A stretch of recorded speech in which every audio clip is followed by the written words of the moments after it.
दुनिया भर के देश इस बात पर चर्चा करते हैं कि एक ऐसा समाज कैसे बनाया जाए जिसमें धर्म के नाम पर युद्ध ना हो, धर्म को लेकर द्वेष ना हो और सबसे बड़ी बात धार्मिक असहिष्णुता ना हो। लेकिन भारत एक ऐसा देश है जहां अलग तरह की मांग उठती है।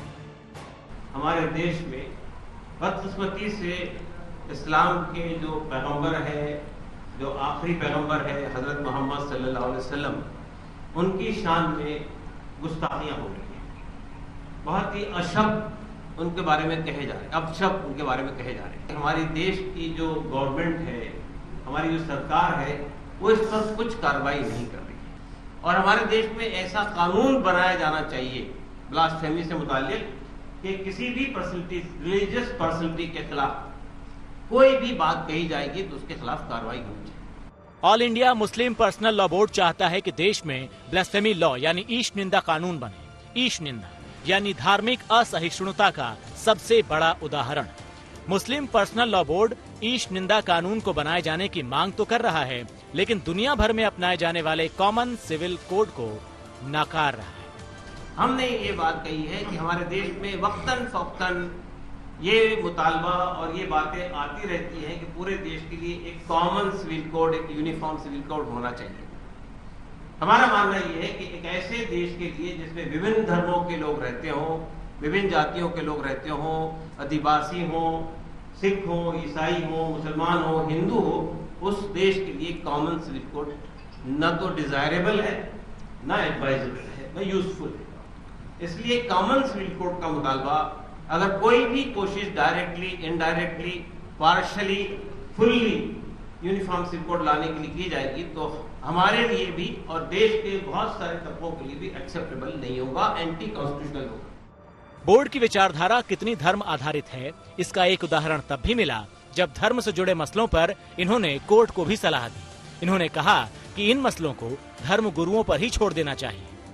हम ये कहते हैं कि अभी कुछ दिनों से ये सिलसिला शुरू हो गया है कि हमारे जो न्यायपालिका है, हमारे जो कोर्ट्स हैं, उसमें मनमाने तरीके से इंटरप्रिटेशन हो रहा है जिसको हम सही नहीं समझते और ये मुतालबा करते हैं कि हुकूमत को भी और जुडिशरी को भी ऐसे इंटरप्रिटेशन से गुरेज करना चाहिए। अगर कोई मसला कहीं आता है तो उस देश के उस धर्म के स्कॉलर्स को उन्हीं से पूछा जाना चाहिए कि इसका इंटरप्रिटेशन उनके धर्म में क्या है। पूरा विश्व एक ऐसी दिशा में जा रहा है जब वो मिलकर पृथ्वी के भविष्य पर चर्चा करता है, लेकिन हमारे यहाँ लोग धर्म के भविष्य को सुनिश्चित करने के विचारों से ग्रस्त हैं। मुस्लिम पर्सनल लॉ बोर्ड ने अपने अधिवेशन में ये 3 ऐसे प्रस्ताव रखे थे जिन पर विवाद शुरू हो गया है। इसमें सबसे बड़ा विवाद ईश निंदा कानून को लेकर है। विश्व में धार्मिक स्वतंत्रता पर नजर रखने वाले अमेरिकी आयोग की 2017 की रिपोर्ट में बताया गया था कि दुनिया के 71 देशों में ईश निंदा से जुड़े कानून हैं। इनमें से कुछ देश ऐसे हैं जहां पर ईश निंदा के आरोप में मौत की सजा का भी प्रावधान है। इसमें पाकिस्तान, सऊदी अरब, ईरान, अफगानिस्तान, मॉरिटानिया, नाइजीरिया और सोमालिया है। ये वो देश हैं जहां पर ईश निंदा मतलब मौत, यानी ये हैं असली धार्मिक असहिष्णु देश।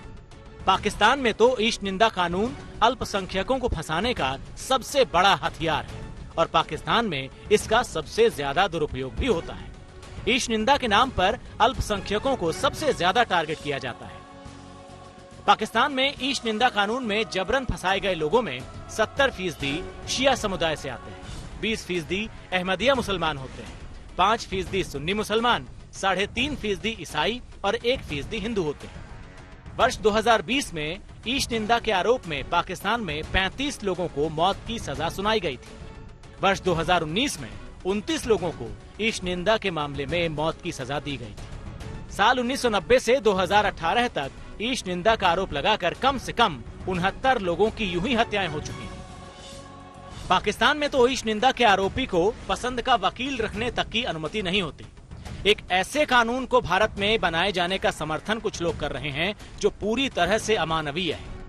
ईश निंदा कानून को सभी धर्मों की जरूरत बताने वाले मुस्लिम पर्सनल लॉ बोर्ड के नुमाइंदे मानते हैं कि भारत एक मजहबी देश है और इसीलिए ईश निंदा कानून जरूरी है। हमारा देश एक मजहबी देश है, रिलीजियस देश है और उसमें आप जानते हैं कि जो मजहबी पर्सनैलिटीज होती है उनकी बड़ी अहमियत होती है, उनका बहुत आदर और सम्मान होता है। और ये सूरत हाल ये है कि ये आदर और सम्मान हर तबके के लोग करते हैं। मुसलमान भी करते हैं, सिख भी करते हैं, ईसाई भी करते हैं, हिंदू भी करते हैं, एक दूसरे की रिलीजियस पर्सनलिटीज है। इनको पता होना चाहिए कि सच्चाई ये है कि भारत एक ऐसा देश है जहां पर एक धर्म की बहुलता होने पर उसका अलग कानून लागू नहीं होता। भारत एक लोकतांत्रिक और संवैधानिक विचारधारा वाला देश है। सच्चाई ये है कि जो देश सच में मजहबी विचारधारा से प्रेरित हैं, वहां पर ईश निंदा जैसे अमानवीय कानून बनाए गए हैं। प्यू रिसर्च की वर्ष 2015 में जारी की गई एक रिपोर्ट के मुताबिक दुनिया के 26% देशों में धर्म के अपमान से जुड़े कानून हैं और इन देशों में से 70% देश मुस्लिम बहुल हैं। और यही नहीं, फिलहाल हर वो देश जहां पर ईश निंदा कानून है, वहां उनके खिलाफ आवाज भी उठती है। इसीलिए हाल के कुछ सालों में आयरलैंड ने इस कानून को हटाने का फैसला किया, वो भी जनता के रेफरेंडम पर। इसके अलावा आइसलैंड, नॉर्वे और माल्टा ने भी ईश निंदा कानून को अपने यहाँ से हटा दिया है। दुनिया भर में ईश निंदा कानून को अभिव्यक्ति की स्वतंत्रता का सबसे बड़ा दुश्मन माना जाता है। वैश्विक रूप से उन देशों की आलोचना होती है जहां इस कानून के नाम पर लोगों को सजा दी जाती है। कानपुर से रंजय सिंह, आज तक।